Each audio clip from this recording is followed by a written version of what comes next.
Good day, everyone. My name is Jenica Alban, and today I will be sharing a piece that I wrote straight from the heart. This is my spoken word poetry, and I hope it speaks to you in its own small way. The title of this piece is Sa Malayong Tingin.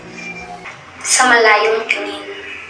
Sa mga araw na nawawala ka, sa mga araw na wala kang kasama, naroon ang mga gabi na tila tayong dalawa lang ang masaya. Mga gabi na tayo lang sa ilalim ng buwan at tala sinta. Pagkakataong parang sa atin lamang umiikot ang mundo. Sa bawat pagngiti ng iyong labi at pagkislap ng mata mo, ang siyang humihila sa bawat paghinga ko. Bakit ba ganun na lang tama ko sa'yo? Adik na ba ako? Adik sa'yo? Oo. Di ko alam sino bang may problema, ikaw ba o ako? Pero isa lang ang alam ko. Mahal kita at wala nang iba pa. Sa dinami-dami ng taong aking nakakasalubong, napansin kong ikaw lang ang kakaiba. Sa mundong walang marinig kundi ang mga ugong, ikaw ang dahilan ng aking pagkalma. Sa aking panaginip tayo'y naglalakbay. Nais ko sanang dumito na lang muna kasama ka.